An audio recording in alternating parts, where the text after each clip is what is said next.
ನಿರ್ದೇಶಕರ ಚುನಾವಣೆಗೆ ಸ್ಪರ್ಧಿಸಿ ಈ ಕೆಳಗಂಡ ಅಭ್ಯರ್ಥಿಗಳು ಅವಿರೋಧವಾಗಿ ಕರ್ನಾಟಕ ಸಹಕಾರ ಸಂಘಗಳ ನಿಯಮಗಳು 1966ರ ನಿಯಮ 14J ಯಲ್ಲಿ ಒಳಗೊಂಡಿರುವ ಉಪಬಂಧದನ್ವಯ ನಾನು ಈ ಕೆಳಗಂಡ ಅಭ್ಯರ್ಥಿಗಳನ್ನು ಅವರ ಹೆಸರಿನ ಮುಂದೆ ತೋರಿಸುವ ಮತಕ್ಷೇತ್ರದ ಮುಂದೆ ಕ್ರಮಬದ್ಧವಾಗಿ ಚುನಾಯಿತರಾಗಿರುವುದು ಘೋಷಿಸುತ್ತೇನೆ. ಮೊದಲನೇದಾಗಿ ಶ್ರೀ ಅರವಿಂದ್ ಚಂದ್ರಕಾಂತ್ ಪಾಟೀಲ್, ಖಾನಾಪುರ್. ಬನ್ನಿ.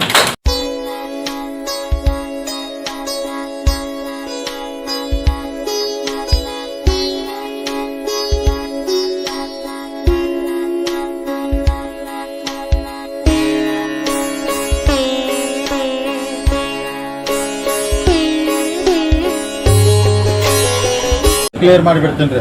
ನಾನು ಮೊನ್ನೆ ಹೇಳಿದೆ ನಿಮಗೆ, ಈಗೆಲ್ಲ ಇಷ್ಟು ಮೀಡಿಯಾ ಇದ್ರೆ ಇಷ್ಟು ಜನ ಅದಾರು, ಸುಳ್ಳು ಹೇಳೋಕ್ಕಾಗೋದಿಲ್ಲ. ನೋಡಿ, ನಾವು ಹೇಳಿದ್ವು ರಾಹುಲ್ ಜಾರಕಿಹೊಳಿ ಇರ್ಬೋದು, ಅಮರನಾಥ್ ಜಾರಕಿಹೊಳಿ ಬಂದಾರ ಇನ್ನೂ ಇದೆ. ಯಾವ ಕಾರಣಕ್ಕೂ ಆ ಥರ ಮಾಡೋಕ್ಕೆ ಹೋಗೋದಿಲ್ಲ. ನಮಗೆ ಲಾಂಗ್ ರನ್ ರಾಜಕಾರಣ ಮಾಡಬೇಕೈತಿ. ಬರೀ ಡಿಸಿಷನ್ ಅಂತ ನಮ್ಗೆ ಏಮಲ್ಲ, ಇನ್ನೂ ಭಾಳ ರಾಜಕಾರಣ ಮಾಡಬೇಕೈತಿ. ನಾವು ಲಿಂಗಾಯತ ಸಮಾಜ ಅಂದರೆ ಲಿಂಗಾಯತ ಸಮಾಜಕ್ಕೆ ಅಧ್ಯಕ್ಷ ಮಾಡ್ತೀವಿ. 100ಕ್ಕೆ 100 ಇದ್ರಾಗ ಏನೂ ಸಮಸ್ಯೆ.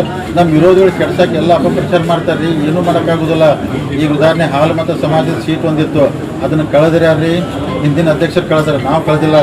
ಇಡೀ ಕುರುಬರ ಸಮಾಜ ಒಂದು ಸೀಟ್ ಖಾಯಂ ಇರ್ತಿತ್ತು. ಇಲ್ಲ ಅಂದರೆ ಅದನ್ನೆಲ್ಲ ರದ್ದು ಮಾಡಿ ಕಳೆದ ಕಿಸಿ ಈಗ ಸೀಟ್ ಕೊಟ್ಟಿರ್ತಾರೆ. ಆದರೂ ನಾವು ಹಾಲು ಮತ್ತು ಸಮಾಜಕ್ಕೆ ಪ್ರಾಮಿಸ್ ಮಾಡಿದ್ವಿ, ಮುಂದಿನ ಬೋರ್ಡೊಳಗೆ ನಿಮ್ಮ ಸಮಾಜ ಪ್ರತಿನಿಧಿ ಇರ್ತಾರೋ, ನಾವು ಯಾವುದೋ ರೂಪಾಯಿ ತತ್ವ ಅಂದರೆ ನಾವು ಎಲ್ಲನೂ ಕರ್ಕೊಂಡು ಹೊಂಟಿದ್ವಿ. 100ಕ್ಕೆ 100 ನಾವು ಲಿಂಗಾಯತ ಸಮಾಜ ಅಧ್ಯಕ್ಷರು ಬೇರೆ ಯಾರೋ ಮಾಡಿದ್ರೆ ನಮ್ಮ ವೈರಿಗಳು ಇನ್ನೂ ಏನು ಹೆಸರು ಕೆಡಿಸೋದು, ನಾವು ತಲೆ ಕೆಡಿಸೋದು. ಆರ್ವಾಯಿ ಕ್ಷೇತ್ರ ರಾಜ ಹುಲಿಗೆ, ಆರ್ವಾಯಿ ಕ್ಷೇತ್ರ ರಾಜ ಹುಲಿಗೆ.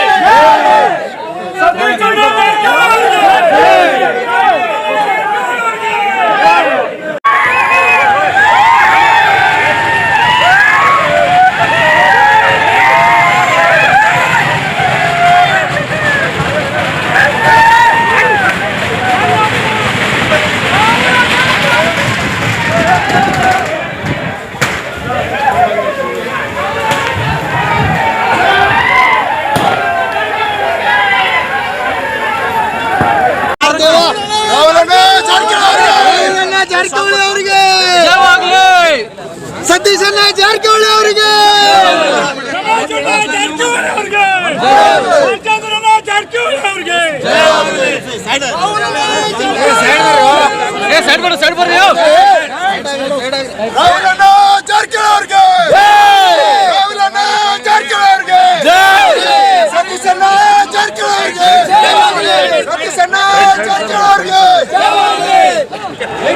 ರಾಹುಲ್ ಅಣ್ಣ ಜಾರಕಿಹೊಳಿ ಅವರಿಗೆ, ರಾಹುಲ್ ಅಣ್ಣ ಜಾರಕಿಹೊಳಿ ಅವರಿಗೆ.